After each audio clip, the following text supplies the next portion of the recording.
Every morning at precisely 7:30, Margaret sat on the weathered bench beneath the old elm tree in Ridgewood Park. She usually wore a faded blue coat, the hem of her coat frayed from years of use, and she held a thermos of lukewarm tea. Her eyes, cloudy with age, scanning the walking trail with quiet anticipation. The park had become her ritual, a sanctuary of sorts, built of habit and memory.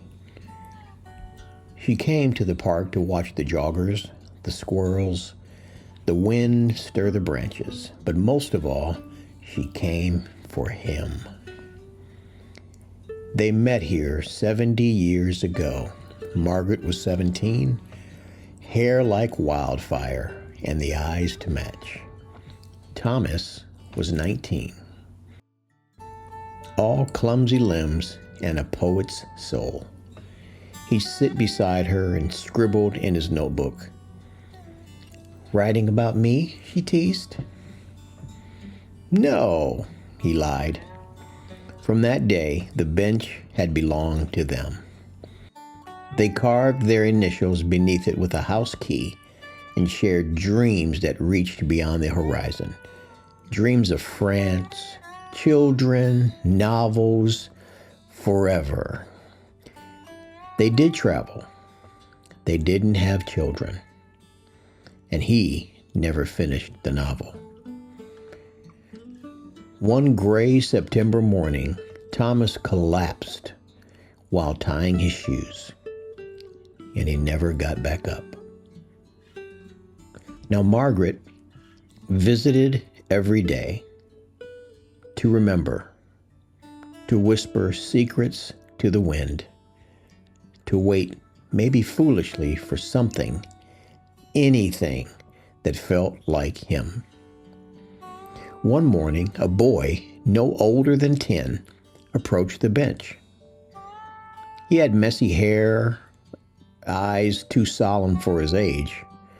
"Hi," he said, climbing up beside her. "You're the lady who talks to her ghost husband, right?" Margaret blinked, surprised. "Who told you that?" "My dad.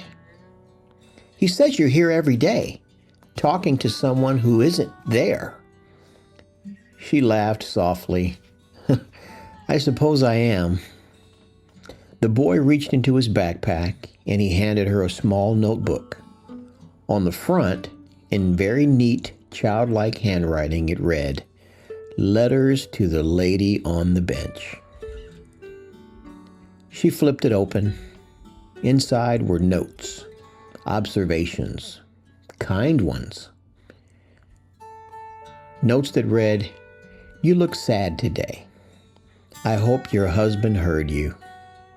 Your scarf is pretty. You remind me of my grandma. I think you're brave." Margaret's eyes welled as she read the notebook. "Why would you do this?" The boy shrugged. "Well, you looked lonely." They both sat there in silence for a long time. And the boy whispered, "Do you think he hears you?" Margaret said, "I hope so." The boy visited the park every day after that. They would speak of school and life and love. Margaret told stories, the kind that wrapped around the heart like a warm blanket. But something gnawed at her. Something about that boy. One day, he brought her a faded photograph from his father's drawer. It actually looked like Thomas. Younger, hair a little bit longer, leaning against the same elm tree. "Who is this?" she asked, her voice trembling. He nodded and said, "My dad kept this picture of my grandpa, but never talked about him. He said that he had never met him, but would like to someday. But he looks just like my Thomas," she said, despairing. But I thought your husband, he is, she whispered. But I never knew he had a child. Silence fell. The wind didn't even rustle.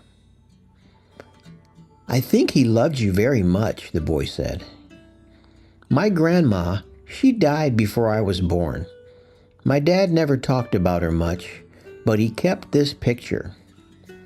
Margaret looked at the photograph again and then at the boy.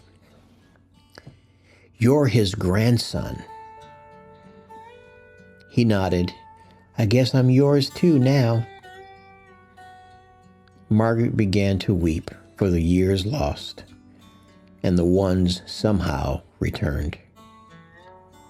As time went on, years passed, the boy James grew tall and thoughtful. Margaret, now frail, made it to the bench less often. One spring morning, James sat beside her, holding her hand, noticing the raspiness in her breath. Tell me the story again, he asked Margaret. Which one? The one where he sat beside you with his notebook. Margaret smiled. He was writing a poem about a girl with wildfire hair. Later that week, Margaret didn't wake up. James came to the bench as he always had, in his hands a novel, Beneath the Elm by Thomas Adler and Margaret Winters. He opened the first page. Inside was a dedication.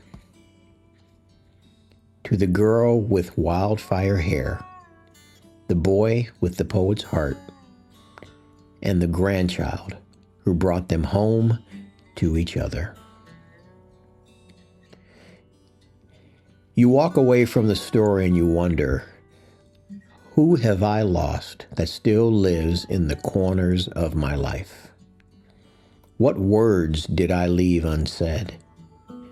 Who might I meet by chance or fate that connects the past to the future I never expected?